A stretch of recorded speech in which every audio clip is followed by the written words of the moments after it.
Welcome to the SRMC Tribe Podcast. Today's guest is Vinnie, or Vincent, a real buccaneering tale on the high seas where Vinnie eventually ends up getting imprisoned in Nigeria. Looking forward to this one.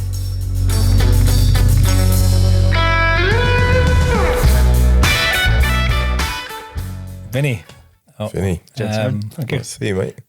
Big thanks for coming to agreeing to do today, mate. One of the early guests on our podcast. Obviously, there's a professional angle to this, but as the audience will probably work out with this, we all know each other on a sort of friendship level and go way back. And we thought we'd bring you in because you've got a fair few stories. I know you're pretty busy with all the sparring you do, not as in boxing sparring, but I knew that was coming. Every time we see you on Instagram these days, you're in a spa in a new dressing gown, and kind of living the influencer lifestyle. Highly successful man. So thanks for finding the time to come back. And it's difficult to move the diary around. To be fair, it's short notice, but don't worry. You're welcome. Thank you for having me. I think.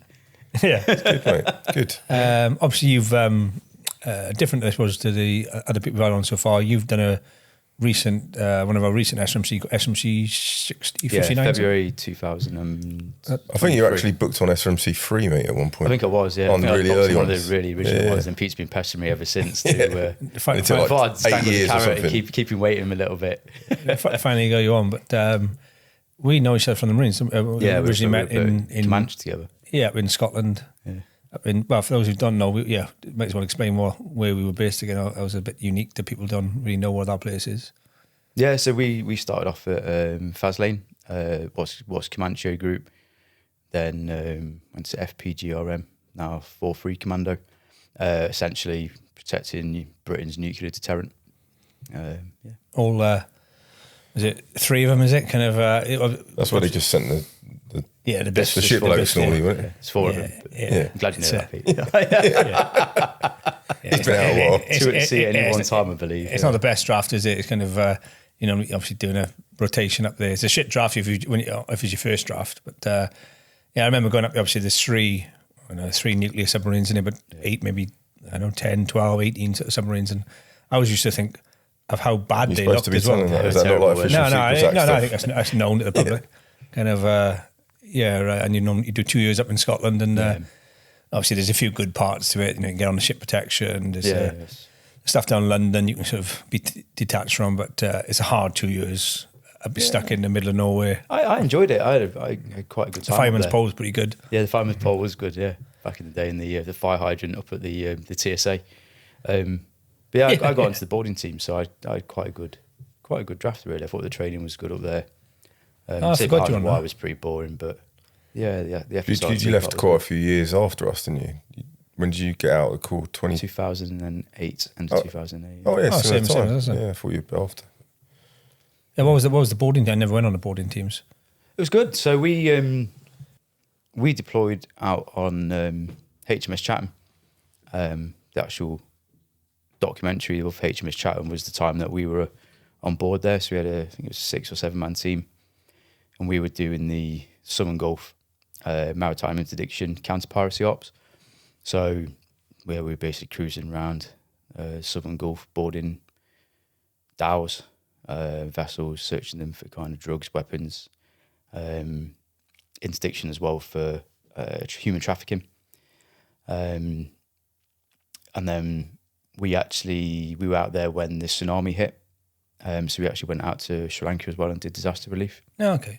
So that was, we had quite an interesting tour really. Was that all in the Indian Ocean?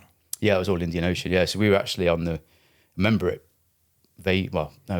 extremely well. We were on the way up to Dubai for New Year's Eve actually.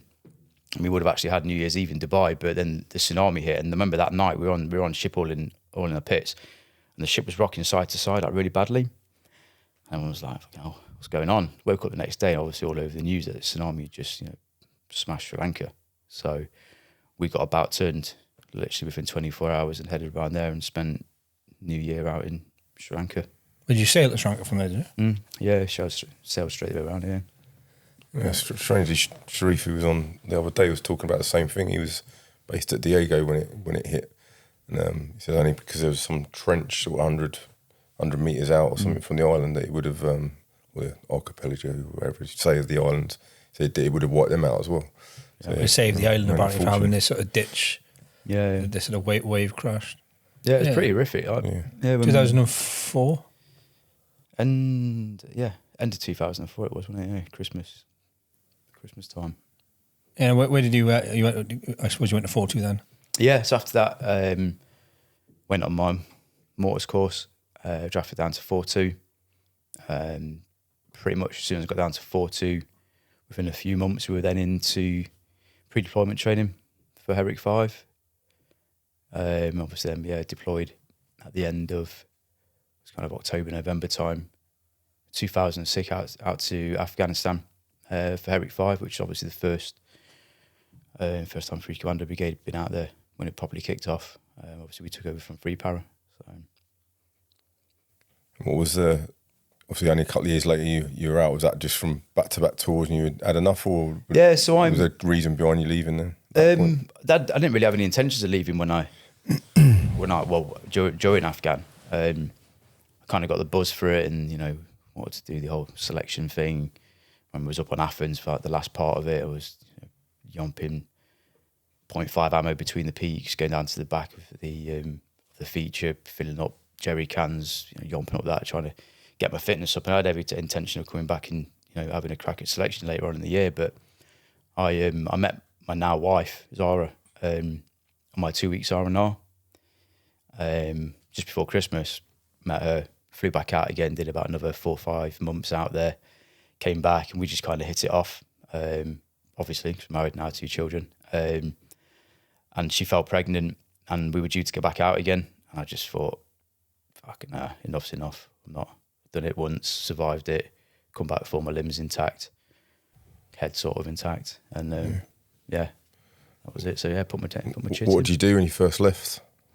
I actually worked for a company called Skillforce, working in schools with problem children, the kids that none of the teachers wanted to teach. So it was like doing an alternative curriculum that they got the equivalent to GCSEs with, and that lasted about a year and a half. And then one of the lads that I was working with, PVI'd started up. It was like, one of the lads has asked me how it was then. It was like literally lads were just calling up lads, do you want to go and do the counter-piracy work? And it's like, well, what do you need? It's like, I need to get a Siemens book and discharge book and, away you go. So I remember him saying he was going to go give it a crack. So he went, I think he did a rotation, came back and was like, it is what people are saying it is. It's just doing what we say we're doing, they're getting paid what they're saying we're getting paid. Do you fancy it? So I spoke to Sarah and I was like, look, what do you think? Well, she already packed your bag for you, didn't she? Basically, when she knew how much money you were having. It was already packed, mate, before I even got home. Somebody's got to pay for them spas. Dickhead. I hope she sees this. And that was it. We was like, give it a go. And then that turned into, till 2014, 2015 through 2 companies, PVI, and then on support. What made you move across to there? I always remember it was back end of, I can't remember which year it was Christmas time, and they're like, you deploy again in a couple of weeks, and that kept getting extended because obviously I wasn't one of the ones that kept buying all the staff flowers and drinks and stuff. That's what he was doing. Them up the right way, like certain people were, to get out quicker. And it just got to the point where I was like, I need to deploy, and it just kept dragging. So I had another opportunity to go to the other. Well, it was just a contracted lifestyle, wasn't it? It was. You're bouncing around. It was, yeah. When we first started, it was. You were out when you wanted to be out. You could stay out as long as you wanted. You come home. It was a weird thing when you're at the beginning because you're like when you're trying to work it out how the system all works. But like I was always at the beginning, I didn't want to say no to a job because I didn't know when the next one's going to come in. You stayed out for ages, didn't you? At the time, I only ever would do like 6 weeks max, and I'd be home. You didn't want to be that guy that said no either, because if you turned the job down, you were then straight down to the bottom of the pile again. That's how you thought, didn't you? Yeah, and then obviously if you were reliable, and if they called you up last minute, Vinny, can you go tomorrow? And you said yes, you were on that reliable list. So I used to sometimes less than 24 hours, would be out, back on ship again, back home for a week, back out again. I think the longest I did was 11, 12 week stint. But the money was good then, though. The early days, the money was great, wasn't it? It was great money, yeah, really good money. Like ridiculous, really. It was like being back in the Corps, because you were just literally surrounded by ex-bootlegs. Some they hadn't seen for years. It was a bit of a reunion. And you never went to the places that we were going to, did you? And almost wish you could go back and almost appreciate it more. Yeah, you know, and like all the places we were. Watuna Beach.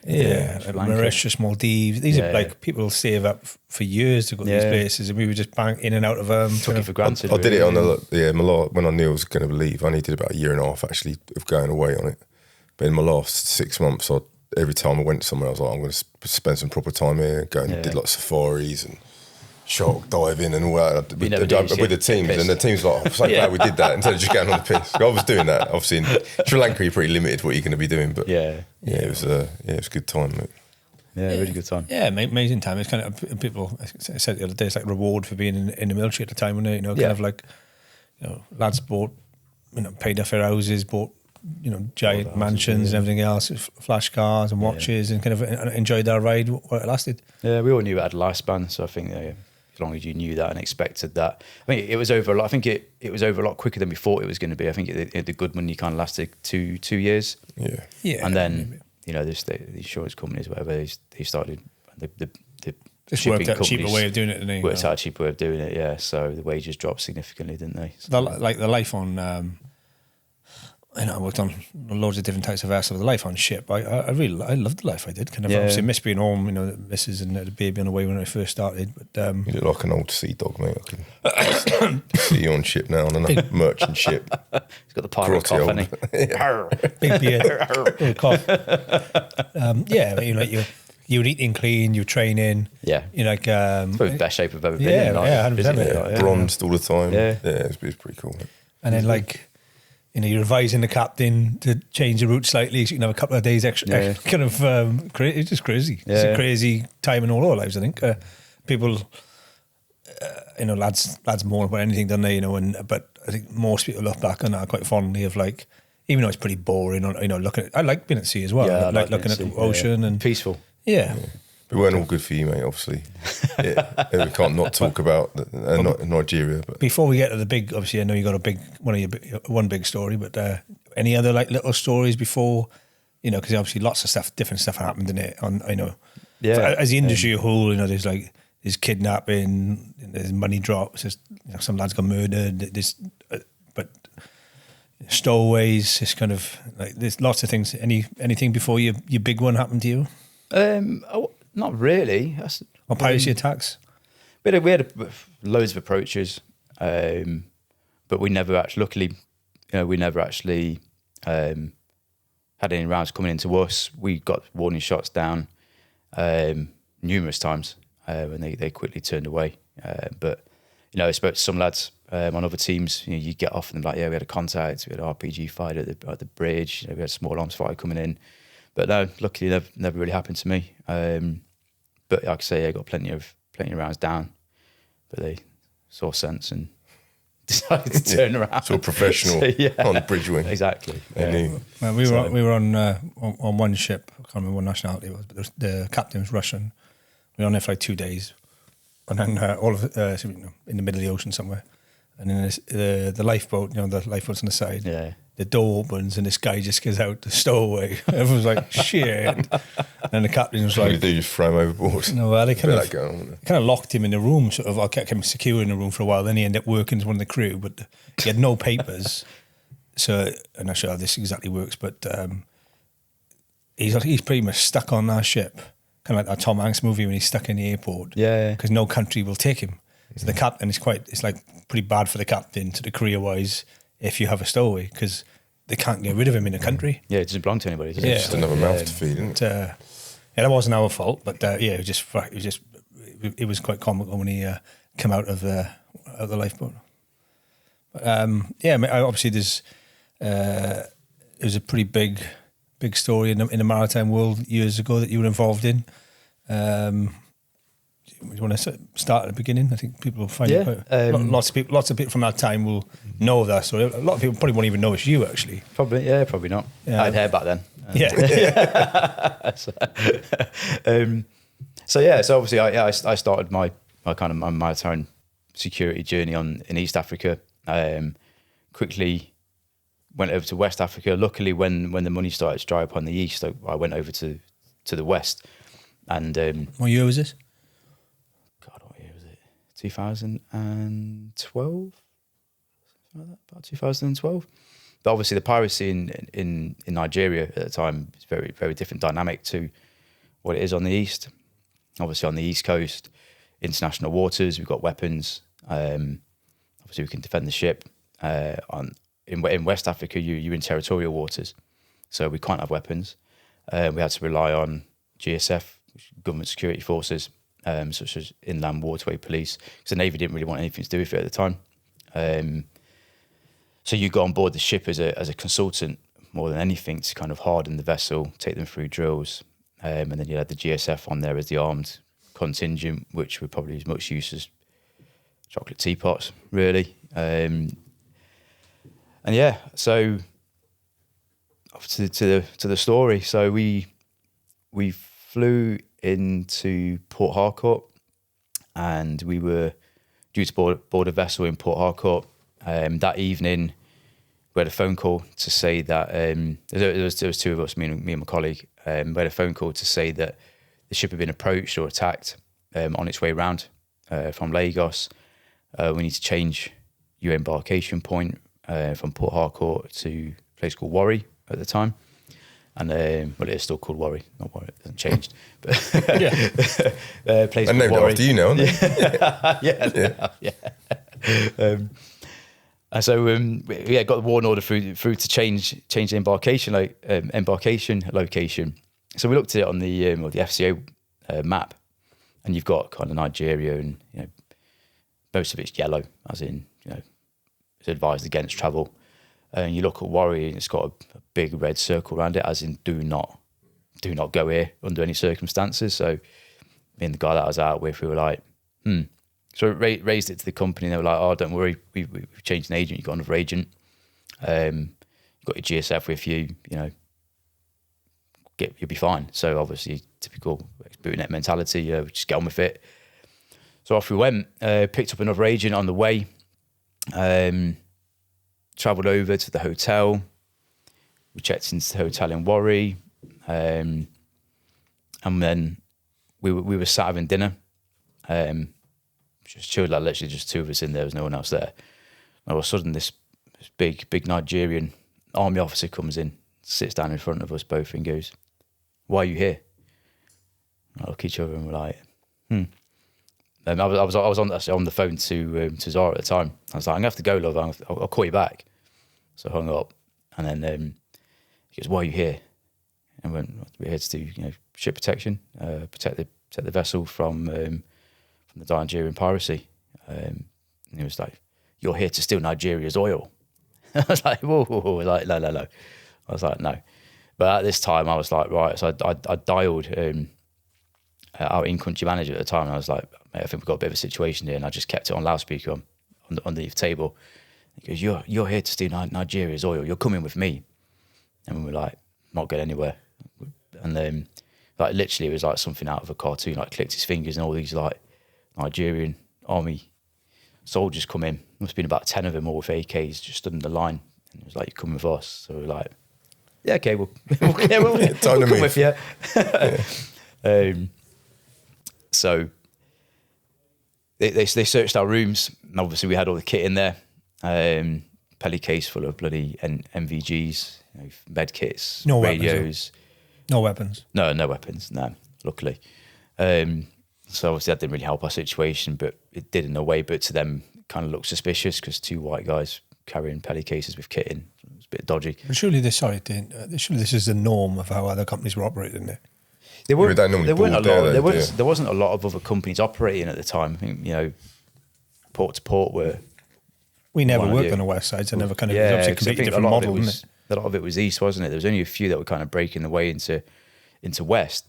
But we had all of our paperwork, all of our folders of our SOPs and everything. Because everything was legit. We showed them all this stuff, but they were having none of it. Obviously, the story transpires later why, but so they took us out into the forecourt, and then we had our GSF with us, and they were like, they're with us, you know, leave them alone, it's official duty, blah, blah, blah. Obviously, both teams are armed. We're in the middle. They're trying to get us into the trucks. They're like one side. You had the Nigerian army, the other side. They start gobbing off at each other. We're like stuck in the middle like that. There's a guy, one guard next to us. Then you start hearing weapons start to get cocked, and you start trying to make yourself a little bit smaller. Like, then all of a sudden, the fucking guard next to us, it NDs into the ground. Mate. Oh my Like, God. literally at that point, I was like, it's going to kick off a contact here. Luckily, it didn't, but like, he just missed my foot, or shit popped up in the air, and we then got bungled into the cars, taken away. Were they quite aggressive with you at that point? Yeah, they were throwing you about. quite physical, quite hands-on. Like, yeah, they didn't beat us or anything, but it was like grabbing you by the scruff of the neck, like lobbing you in the car, handcuffed. Well, at least you're getting paid 350 quid a day to be here. Yeah, I don't think it was 350 then. I think it had dropped a little bit at that point. But anyway, yeah. And yeah, we got took off to some outpost location that looks like got something back from the 40s. And we walk in, and this story goes on for quite a while. Yeah, no, we've got time, mate. So we walk in, and there's about another 10 Nigerians all lined up, and they've got all like it's pumping gear. It's like, yeah, that's weird. Whatever. Got put in, got shackled. Both got put into two different cells. Cells I can When you imagine. say shackled, what, together? Handcuff, the old school handcuffs. Old school proper handcuff. What, on Chains your between legs as well? Legs as well. Like, yeah, so you like. Oh, You like that. The proper sort of slave type. Yeah, the old slave. Yeah, Oh. was it 90 Days a Slave, isn't it? So if you think of the cells that they had in the film, it was like literally an exact replica of the cells that we were in. And then so we get bungled in there, and I think it was a couple of days passed, and then they didn't really say much to us at all at that point. And then we got moved at this point. We like bare feet. What were you like at this point? Yeah, as in like fear-wise, kind of. It was really, really kind of surreal experience. I don't think any time I was ever really scared. In back of my mind, I'm quite a chilled out person, so I was just kind of like, it'll blow over. You know, we haven't done anything wrong. We'll get let out soon. This is a bit inconvenient. Yeah, it was actually more worry about Zara. More of an inconvenience. The shit you're in. Yeah, well, yeah. At that point, I didn't really know what was happening back home. But again, it had only kind of been 24, 48 hours at that point. So we then got moved up to the headquarters. Again, we got pulled out. We were set to one side, the Nigerians were on the other side, and we had our backs to them, and all of a sudden we created this taser, and then had this whip, and they started whipping and beating Nigerians. I was sat there going, "Fuck, we're next." But look at that, it never actually happened. But the thought was there. It was like, we're going to get a good kicking in a minute. So sorry, mate. To go back in the first 2 days where you were shackled up, that was in an old style. Yeah, that was that. Yeah, pretty much like that. They feeding you, and no, I don't think we got anything in the first couple of days. Right, we got water in bags. Funnily enough, That's been hard to keep your head at the beginning of that, like sort of when you're in. I don't know. I think in the first 2 days, I think it was still kind of like shock and capture. You know, when you think I'll be let out in a minute. Because it's just still in your same clothes, your clothes. They didn't change your clothes. We were in the same clothes the whole time that we were there for. We didn't get out of that. We didn't get our stuff back. Pretty much at all. I think we got our bags back right at the very end. I mean, we were there for 3 weeks in total. But we got moved around a good few times. And like I say, when we went to the headquarters, it was probably worse. Because we were in with other Nigerians, and at this point in some weird cell, which was like a mud shell with some different rooms in, but everyone was kind of free to walk around. But it was really like cramped, and there was like a little pipe hanging out of the ceiling with some water trickling out of it, which was the shower. You know, the toilet was a corner. Proper field world type. Yeah. What were you sleeping on? Stuff, just the floor. Just floor? Yeah, just like stone, sandy, concrete, hard floor. And they fed. I take it they fed you there. Yeah, I think we got bits. We got bits of food there. I can't remember all the bits of that what we ate and stuff there, but yeah, water, a bit of food. We got took out at one point, but took inside quite a nice like office, and the guy was talking to us again. Was like, "What are you doing here?" Blah blah. Went through the same story, and he was like, "Oh, it's all a big misunderstanding. You know, you'll be out soon." So again, you like, bit of hope. You're like, cool. We'll leave soon. It'll all be over. That never happens, and then we all get took out of there. We all get lined up as like a load of 4-tonners, and again, I'm still shackled. And it's like, well, we're moving you down to the Triple S headquarters, which is their kind of, I don't know, secret service, basically the Nigerian equivalent to secret service. I think it was back down towards Port Harcourt way. And we all lined up, and then this army guy goes out and goes, right, you'll be moved down here. He goes, any of you try and run, you'll be shot. So we're like, okay, I'm not going to try and run. I'm shackled anyway. So, okay, you get put on these 4-tonners, like literally cuffed behind, and cuffed to like the old chair in the middle. And you're thinking, God, if this thing rolls, like, I'm going to lose arms and stuff here. But ended up going down to this next location, I'd say the Triple S kind of headquarters. At that point, me and my colleague got split. You imagine like a port cabin. In the port cabin, there's a door in the middle. Walk in that door, like a little kind of passageway, and then again, a cell that side, a cell that side. So I was bungled in with about another 5 Nigerians on that side. He was bungled in the other side, so obviously we couldn't speak to each other. But at this one, they then shackled us to changed us to each other. So there was like 5 of us all chained. Like me chained to like 4 Nigerians, 5 Nigerians or whatever. And you imagine like a port cabin, like shake on, and then like 40-degree heat. It was pretty honking. And then I remember getting fed there because they'd bring in like a bowl of slop and just put it down, and they're going straight in with the hands, and you're just going, okay, now if I don't die of the mosquitoes or malaria, which is another story, then I'm going to get something and die of food poisoning or some weird disease. Was you eating that? Yeah, we ate bits of it, yeah, but there's no toilets either. So you have to just get a toilet. It took to like a when so many no pictures on their head is someone like Papillon, the film, kind of like chained to each other on the floor, like African country. Yeah, basically. Kind of eating food off the floor. Best you must have wasted away a fair bit there. Yeah, massive beard, long hair, again at the time. I lost a good few kilos. But I kind of got into the mindset of obviously the lads that got done in Eritrea. Yeah. Not about a year or so before. They were there for 6 months. So I kind of got 6 months in my head. I was like, I'm going to be here for 6 months. The company will look after the wife and the kids. It'll be fine. And then we were there, and then they were interviewing us, but it was like a big board table, and there was like loads of like high-ranking officials there, all like interviewing. Again, same story. We had to do ship protection tasks, blah, blah, blah. And then again, I remember getting taken into this room, air conditioning room, and we're like, okay, we're good to go here. We're going to get let out. And they marched out inside the parade square, and they had all the Nigerians lined up, and then all the equipment out in front of them, and all the media was there. Like literally every single tabloid was there. Put us on the end and went, these are the people that are here to steal Nigeria's oil. It was just like, fuck. And that was it. So like you Google it now, you can see that picture is there on open source. It was all lined up in front of all the media, all the different newspapers taking pictures and putting their story to it. So from there we moved over to, they just took us, they took me and my colleague, and they left the Nigerians there over to another location, which was more like an office type place, and they threw us into an office, and there's two wooden tables, which then became our beds. Again, no pillows or anything, just literally sleeping on a table. And it transpires that there was 2 other kind of wealthy Nigerians that were involved in the whole situation. They were on the other side, and we actually got to know them quite well. And luckily, they were buying us food, so that's when we started to eat okay, because they'd send the guard out, they'd give them some money, they'd go and get us like fried chicken and rice and stuff, and we actually started to eat it okay there. And then I remember the FCO came, because again at this point we didn't know if people knew where we were, what the story was. I mean, even if anybody knew anything about it.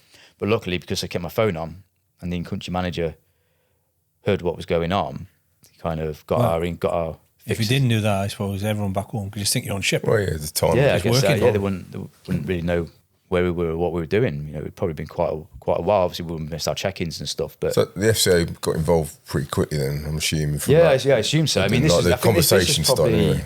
probably a good 2 weeks in at this point. I remember the FCO coming in, didn't speak to us. They opened the office door at this point, and obviously we were sat there looking all comfortable. And the FCO just walked past, looked in, kind of just like went. Well, British. That was it. Yeah, British FCO, and went in, chatted to the whoever was in charge at the time, came back out, didn't say anything, just walked straight past and left. And we were like, "Hi guys, Yeah, you want to check in? Hello. check in, tell us what's going on?" And yes, that's probably got a bit of my own opinion on the FCO now, what use they actually are. But I'll tell you, they were working it. They're finding a way of getting both you guys out. Well, no, essentially, what I found out later was that the FCO were all their role is to make sure that you're not being mistreated, Right. and make sure that you're getting the basics. You know. There's no work from them to get you out. Not that I know of or knew of at the time. No, I think everything was done by the company and by our in-country people. I mean, Because obviously because it was West African, because we were working in it was Port West Africa, they had to have Nigerian owners as well. Yeah. So obviously they were involved, luckily, and they were quite influential to a degree. But they've been following us around, which again we didn't know. Right. So again, it all came to light that luckily everyone would know where we'd been right from the very start, but we didn't know that. And I remember one of the guys came in towards the end. They were there for 3 weeks in total, and was like, "Guys, we got you. You'll be out soon." Mm-hmm. And I remember going over to the courthouse, and we got bailed. So we weren't let go. We were bailed, and then we had to keep going backwards and forwards for court cases, which went on for about probably another 9 months or so after that. Well, you stayed in country. No, we were allowed to fly home. We were allowed to fly home, but we had to come back in and turn up to court every time. Yeah, obviously, I knew this bit before, but I don't know if I would have kept going back for a court case, mate, into something I know. Again, ridiculous as for the risk of one of those things, being imprisoned. We followed the instructions of the company. There's an extradition treaty between Nigeria and the UK, so I guess worst case. It's not exactly British judiciary system, is it? No, where I guess. But those obviously that 3 week period when sort of spoke out went out, it came to an end. But I imagine if you're a pretty chill guy anyway. But if you weren't, we know your colleague as well. Obviously, not here to speak about him, and his version of events might be he had probably a different experience to you. Yeah. But if you were on your own completely without him being there, I imagine it would have been a bit harder even. Yeah, I think nice definitely. to have like someone else with you. It's like I think it definitely helps having someone there. I mean, if I was with him, I'd be like, don't fill me in for living and stuff. Kill me. Yeah. But it would have been probably. Yeah, it would have been hard. It'd be we harder were on your own. separated for parts of it anyway, but like towards again the last kind of 5 days we were, like I say, at the headquarters, and there's nothing in there apart from a desk and a couple of chairs. Obviously, we made the most of it. But there was a dictionary. Remember, we kept reading the dictionary and testing each other. Obviously, I was terrible, and also my colleague was very good. So, but yeah, that's kind of how we did you passed pass the time. all that time? Yeah, literally nothing. Just talking. You must have spun every dit you both knew. Basically, yeah, spoke a lot. It was just keeping your mind clear. A couple of times I did slip. I let my mind slip back into thinking about the kids, the wife, what's happening with them. Am I actually going to see them again? But I shut it down because that was just So that must have been the hardest part. Yeah, that was the hardest part. But yeah, you learn to shut those things out pretty easily. What was going on for the 3 weeks back home while you for these 3 weeks? With your wife and the company and everything else? I think probably better speaking to her about that one day. But I mean, she was obviously coordinating trying to get you released. Obviously she was informed, I think within 24 hours.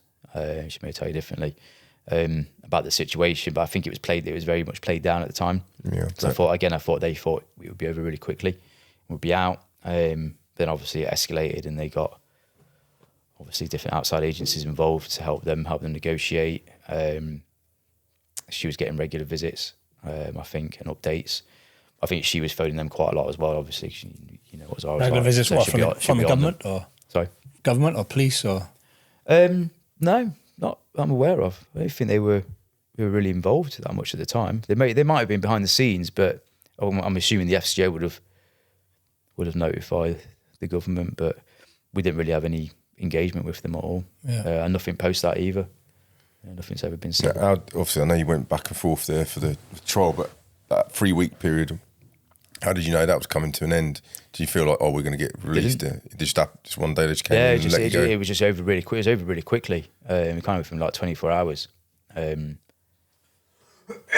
Yeah, we think our local, our in-country kind of owner or manager, one of the managers, he just turned up and he was like, again, I can't remember exactly what happened, but I remember him coming in vaguely and going, we'll be assuming going to get you over to the court and we could get you out on bail. We got bailed, like I say, and then we ended up going back and forth probably 4 or 5 times. But every time we go, somebody wouldn't show up. One of the Nigerians wouldn't show up, so it would get thrown out.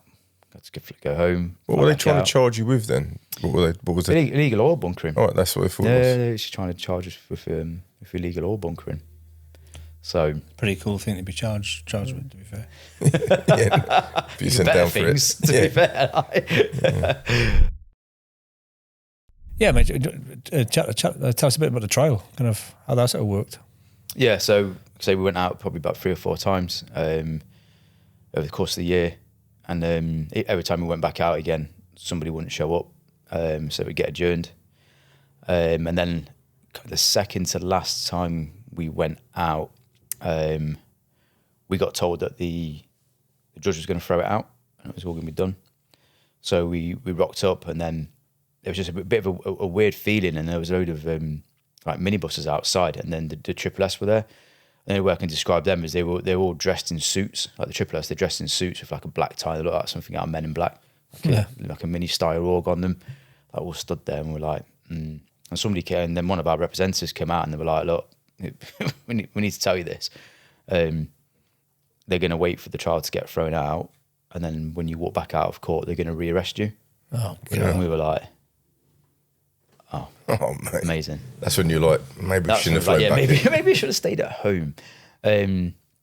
So yeah, we went into the hearing, and luckily, the judge threw it out again. Not threw it out, adjourned it again.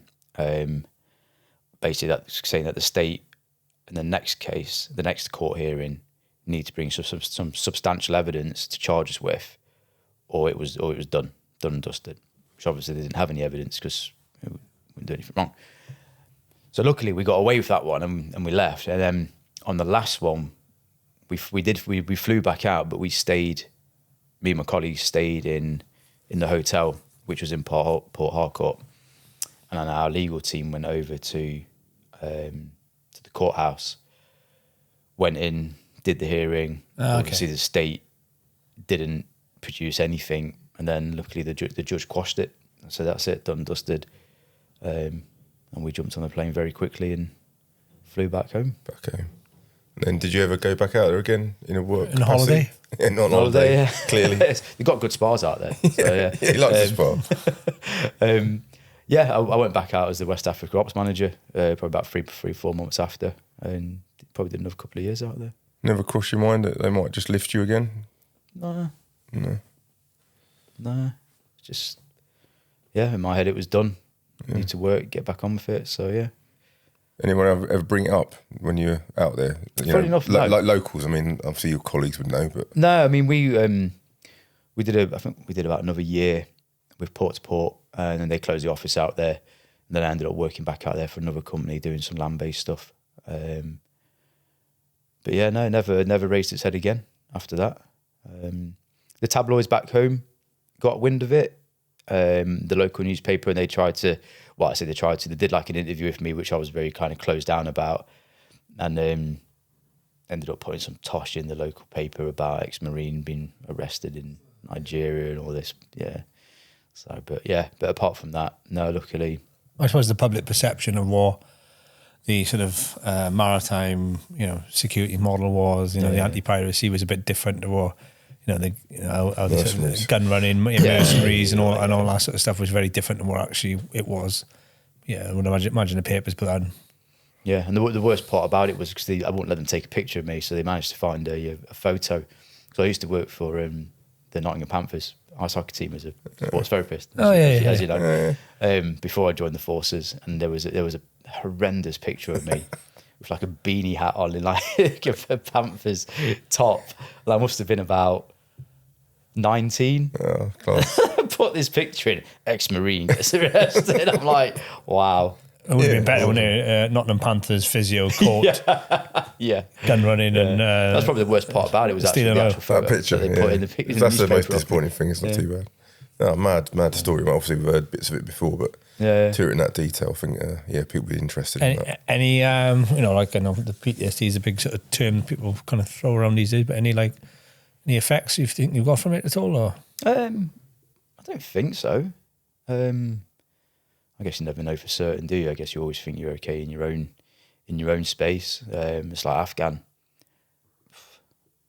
I don't think I was affected, but I know I am in a way. Not nowhere near as extreme as other people, but I don't think you ever come back from anywhere the same when you go to those type of conflict zones or situations. So it might just give you some strength, mate, in some way, like maybe you always knew you had, but is there any sort of lessons learned from that period of time? There's very few times in your life where you're there with your own thoughts for that long. You must have gone to some pretty dark places at times. Like I said, but there was a couple of times when I did start to think about the family. But again, very good at shutting things out pretty quickly. So I closed them down and just positive thoughts. Really, everything's going to be fine. Just kept telling myself that. I just kept myself in a positive mindset, really. But I think obviously the core helped with that. I was going to say, is there any? Obviously, it's one of those things. It's a rare occurrence to get lifted like that. But people in the space we work in, it does happen. We know a few people that have been through that. What advice would you give if you're in that situation? Some of the things you did well, like you said, that switching off from that will obviously work well for you. It doesn't necessarily work for everyone, but those sort of coping strategies, any that you sort of did that you thought might be useful to share? Just stay calm, stay collected, keep the negative thoughts out of the head, find a way to block them out, and just, like you say, give yourself little goals. How did you pull yourself around when you went down that narrative of thinking about home, thinking about my wife, kids? What did you do to pull yourself out of that? Just stop myself thinking about it. Literally. Really, it's weird. Just snap yourself out. Just literally said to myself, right, stop. And then how old were the kids then? Jeez, what would they have been? Only young, I presume. 6 and 2. I presume they know this story you just talked about. Yeah, they do. Yeah, we've got some of the paper clippings and stuff back home, obviously, like a little memory box. So you got the newspaper picture. I've got the newspaper. I've got the newspaper, the Panthers one, and the one. I think we printed some off of the Nigerian papers as well. There was one on the news where you're like in a courtyard. So like you talking about before. Yeah, see if you Google it, Vincent Haywood, Nigeria, brings it up. Mega. You fancy a read?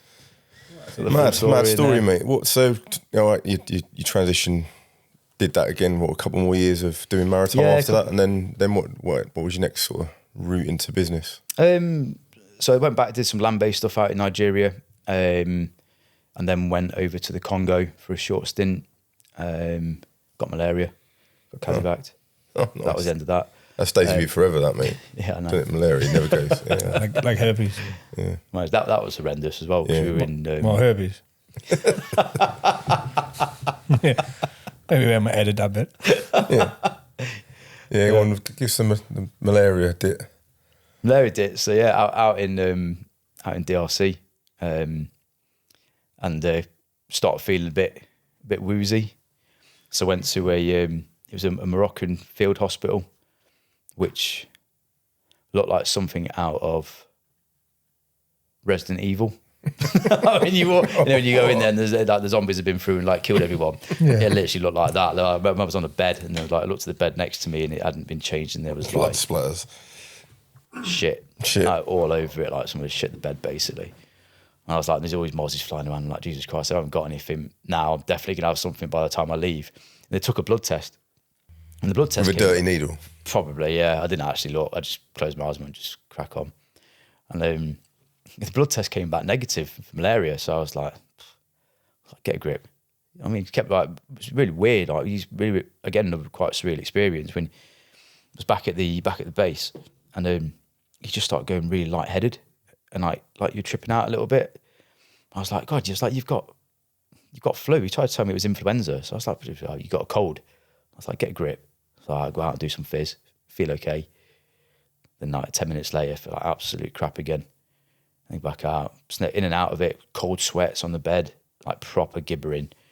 And then I'd be all right again. And then got to a point where I was like, this isn't flu. Went back to the Moroccan Field Hospital and tested me again, and turned out that I came back positive for malaria on that one. So they had to casevac me out back to the UK. They gave me some tablets. I flew back, got back to the UK, and they said, did you fly for letter? Did you have oxygen on the plane? I was like, no. I hid the letter. So I was like, if I showed them the letter and they see that I've got malaria, they might not let me fly. So I was like, fuck that. Right, gone. Get on the plane, flew back. She goes, so you didn't give them the letter, you didn't get oxygen? I was like, nah. It was like, you probably just accelerated the process in your body, and you probably gone into early liver failure. Straight back to the UK, straight into infectious disease control and quarantined. I never stuck on quinine, which stuff in gin, isn't it? And tonic, it is. But obviously. But what they don't tell you is that, and what they forgot to ask me was, do you have tinnitus? And I'm like, yeah, I've got horrendous tinnitus. Quinine amplifies it, like ridiculously amplifies it. So they started like pumping this quinine into me. Like a couple of hours later, I felt like my head was going to explode, and like it felt like an alarm bell was going off. I was like, is this right? And they were like, you got tinnitus? And I was like, yeah, really bad tinnitus. They're like, oh yeah, we shouldn't have given you that. So, yeah. I can't see why your missus was reluctant for you to carry on with this. Yeah, it was funny enough after that, I kind of stopped going abroad. Found a job back in the UK. Do you still get bouts of it, the malaria? Cause it's sort of no, never. No. Nah, fine. I don't think I do. Yeah. No, fine. But yeah, that kind of brought me back to the UK. Thought, enough's enough, and going abroad. And then I started working kind of the corporate sector in the UK. What role was that, the first one you did? First one I did was down in London, doing some kind of, it was on-site project consultancy for a construction firm that was going on in London. They were building some high-end apartments, and they kept getting vandalised by people that were, by the contractors. They're like stuffing tissue paper into the sinks, putting the taps on and flooding them. So I don't know why, God. But so me and one of the other guys, we basically did some consultancy for them and did some checks, put some controls in place, and made sure that stopped until that carried on. And then I ended up getting a job with Matt and Steve, working for them at Secure as a kind of account manager, project manager for them. Then from then to Securitas as a branch manager. From them back to Steve and Matt for a bit, for a different company, and then into Mighty, where I am now as a solutions director. So yeah, gradually just worked my way up. Was that find you working office based or from home? A lot of it's home based. So I can't work in the business development, sales environment now for Mighty Security. Deal with kind of all the tenders that come in. Look at the tender, design a security solution that's fit for purpose, fit for the client, and then do the tender writing, write the solution up. Do all the Seems a bit safer than your prior career. Yeah, it's a little bit safer. Yeah, as always, basically locked me up in the house now, so I can't go out and locked up at home get instead. into trouble. Yeah. Right, in between the spars. In between the spars, yeah. Awesome, mate. Oh, brilliant, mate. Any takeaways? Do we always like to try and finish these things with a bit of a takeaway for our audience? Of obviously pretty wild adventure you've had. Normally people I met many people who've been captured in an African country. Any takeaways for the audience? Don't get captured. Don't get captured. Don't get caught. Have a strong escape and evasion plan. Clearly we didn't. Just prepare for every eventuality. You never know what's going to happen. Keep your mindset positive. Always stay focused. Keep the negative thoughts out. and plan for everything, really. Cheers, mate. Awesome. I mean, we could chat for ages about, like, we Yeah, could go down some different little rabbit holes here, but it's a good start, mate. We'll get you back over a beer next time. Thank you, mate. Awesome. Cheers for coming Cheers, over. Vin. Thanks for having me, guys. Thanks, mate. Cheers. Awesome.